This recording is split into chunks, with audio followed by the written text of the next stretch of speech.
धोखेबाज पत्नी की कहानी। पुराने ज़माने की ये कहानी है। एक प्रदेश में एक व्यापारी ने प्रेम विवाह किया। हालांकि तब प्रेम विवाह करना कोई छोटी या आम बात नहीं थी, लेकिन फिर भी व्यापारी और उसकी प्रेमिका, जो अब उसकी धर्मपत्नी बन चुकी थी, उनका सच्चा प्रेम देखकर लोगों ने उन्हें स्वीकार कर लिया और लोग उनके प्यार की मिसाल देने लगे थे। वे दोनों भी अपने प्यार से भरी नए संसार में काफ़ी खुश थे।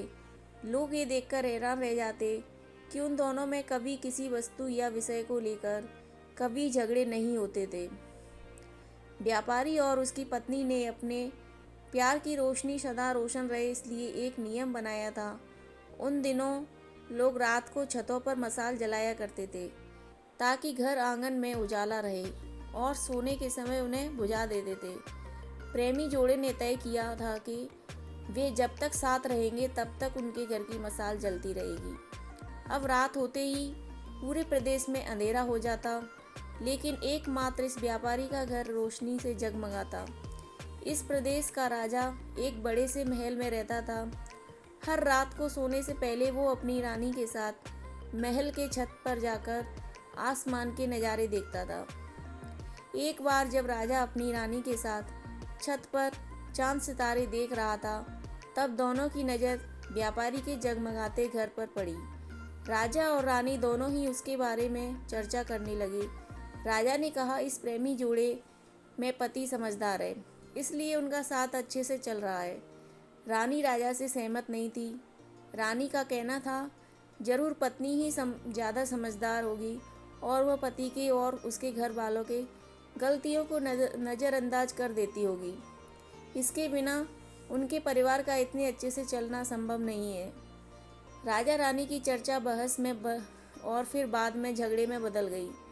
अंत में राजा ने कहा कि हम क्यों झगड़ा करें, एक काम करते हैं, उनकी परीक्षा लेते हैं और देखते हैं कौन ज़्यादा समझदार है। रानी को भी यह सुझाव पसंद आया। राजा ने उनकी परीक्षा लेने के लिए एक योजना रानी को बताई। अगले दिन योजना के मुताबिक रानी ने व्यापारी के घर एक स्त्री को भेजा। वह स्त्री व्यापारी के पास गई और उनसे बोली, मैं तुम्हारे लिए रानी का एक संदेश लेकर आई हूँ। वो स्त्री संकोच करते हुए व्यापारी से बोली कि रानी को तुम बहुत पसंद हो गए हो। अगर तुम अपनी पत्नी को छोड़ दो या उसकी हत्या कर दो, रानी तुमसे शादी करने के लिए तैयार है।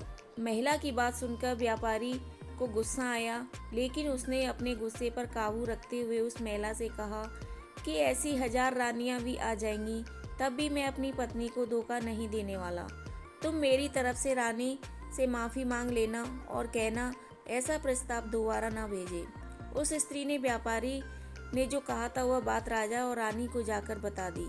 व्यापारी का ऐसा जवाब सुनकर राजा खुश हो गया, क्योंकि राजा जैसा सोचता था व्यापारी उतना ही समझदार निकला। अब व्यापारी की पत्नी के परीक्षा की बारी थी। राजा ने एक आदमी को उसके पास भेजा।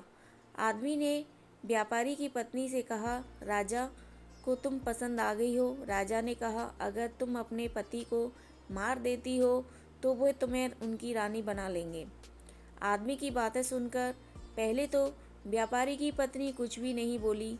जब आदमी वहाँ से जाने लगा, तब पीछे से व्यापारी की पत्नी ने कहा कि आज रात को जब मशाल बुझ जाएगी तो समझ लेना कि मैंने अपने पति की हत्या कर दी है। राजा के आदमी ने इस घटना का वर्णन राजा और रानी के सामने जाकर किया। राजा को व्यापारी की पत्नी पर काफ़ी गुस्सा आया, लेकिन रानी ने राजा से कहा कि वह सिर्फ ऐसा कह सकती है, कर नहीं सकती। आखिर वह उसकी पत्नी है और प्रेम का भी। राजा ने तय किया कि व्यापारी को खतरे में नहीं डालना चाहिए, इसलिए राजा ने अपने कुछ सिपाहियों को आदेश देकर उसके घर के पास खड़ा रहने के लिए कहा। राजा ने उनको समझाया कि जैसे ही व्यापारी के घर की मशाल बुझे तो तुरंत उसके घर में घुस जाना और व्यापारी को बचा लेना। रात होते ही राजा और रानी अपने महल के छत पर आकर व्यापारी के घर की तरफ देखने लगे। आधी रात हो गई, लेकिन कुछ भी नहीं हुआ।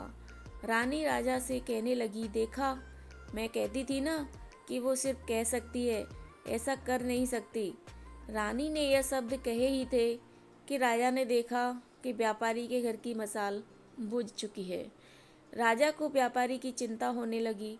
थोड़ी देर बाद राजा के वह सिपाही जो व्यापारी की सुरक्षा के लिए वहाँ खड़े थे, राजा के पास आए और उन्होंने राजा को व्यापारी की मौत की खबर सुनाई। राजा ने कहा, तुम्हारे होते हुए व्यापारी कैसे मर सकता है?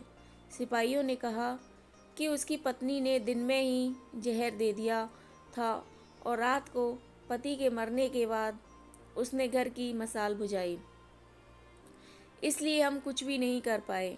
राजा को इस घटना से न सिर्फ व्यापारी की पत्नी से बल्कि औरत जात से ही नफरत हो गई।